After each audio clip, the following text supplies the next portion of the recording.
এখন আর কেউ মুনাফিকি করে পার পাবে না ইনশাআল্লাহ। মাওলানা আতাউর রহমান বিক্রমপুরী সিলেটের তরুণ আলেমকে গ্রেফতার করে তাদের উপর জুলুম নির্যাতন করা হয়।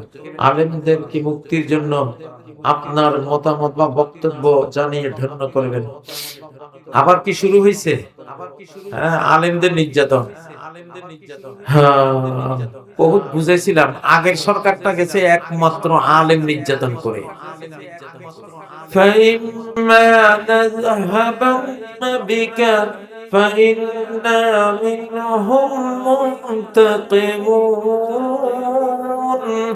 ও নবী, তোমাকে যদি আমি নিয়ে যাই দুনিয়া থেকে,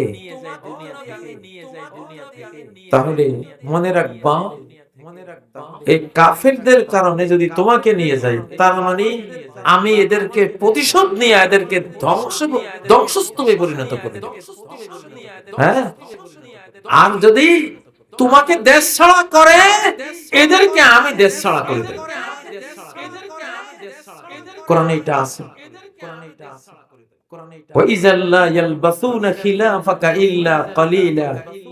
এরা আপনাকে মক্কা ছাড়া করতে চায়।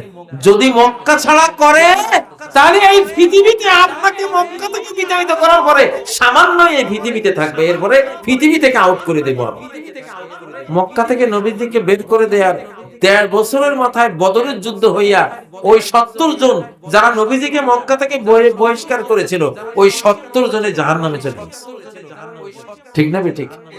এবং নবীদের ব্যাপারে যে আয়াত, এটা নবীগণের ওয়ারিস আলেমদের ব্যাপারে সেই আয়াতে কার্যকর থাকে। ফ্যাসিবাদীরা ধ্বংস হয়েছে আলেম নির্যাতন করে, ঠিক নয় কি? যদি এখনো আবার আলেম নির্যাতন হয়, তার মানে এরা ১৫ বছর সময় পাবে না, ৫ মাসও সময় পাবে না ইনশাআল্লাহ। ৫ মাসের মধ্যে একটা ধ্বংসযজ্ঞের মুখোমুখি হয়ে যাবে। সাবধান করে দিচ্ছি, কোন আলেমের গায়ে হাত দেওয়া যাবে না। আলেমরা কে কি বলেছেন, সমস্যা থাকলে আলেমদের মধ্যে মুরব্বী আলেমরা বসে তারা সেটা ফয়সালা করবে, ঠিক নয় কি?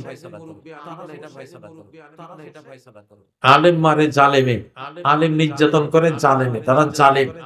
সর্বনিকৃষ্ট মানুষ পৃথিবীতে সেই মানুষ যে কোন নবীকে হত্যা করে বা নবী তারে হত্যা করে। এটা হাদিস, সহিহ হাদিস বুখারীর। সর্বনিকৃষ্ট মানুষ রাজুলুন কাতালা নাবিয়ান আও কাতালাহু নাবিয়্যুন, যে কোন নবীকে হত্যা করে সে সবচেয়ে খারাপ, আর যারে কোন নবী হত্যা করে সেও সবচেয়ে খারাপ।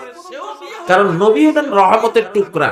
এই রহমতের টুকরা যদি কাউকে মারতে যায়, তার মানে ওই লোকটা আল্লাহর রহমত থেকে পুরো বঞ্চিত হয়ে গেছে, ঠিক নয় কি? এই হাদিসটা নবীদের ওয়ারিসদের ব্যাপারে সত্য।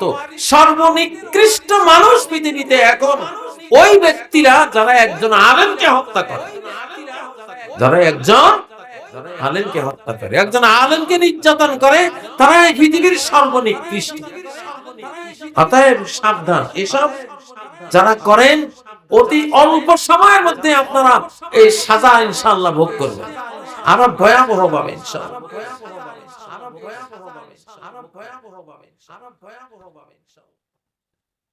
আমি আগেই বলেছি বাংলাদেশে এখনো ঘাপটি মারা অনেকে আছে। ফ্যাসিবাদীরা বসে আছে, বসে আছে কিনা? আছে তো। তারা ভাবছে যে এখন আবার একটা সময় আমাদের আসবে, সেই জন্য আমরা আবার একটু মাথা ছাড়া দিই। তাদেরকে আমরা আল্লাহর হাতে দিয়ে দিছি ইনশাআল্লাহ। বাংলাদেশে আল্লাহর ফেরেশতা নামছে, আল্লাহর ফেরেশতা বাহিনী, আকাশ বাহিনী নামছে।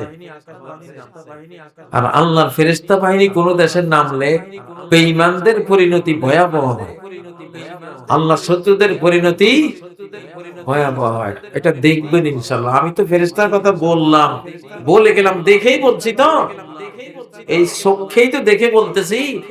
আপনারা তো আর দেখাইতে পারবো না, বাট ফলাফলটা দেখবেন বেঈমানদের পরিণতি কত ভয়াবহ এই বাংলাদেশে ইনশাআল্লাহ। কথা লম্বা করব না। আল্লাহ তাআলা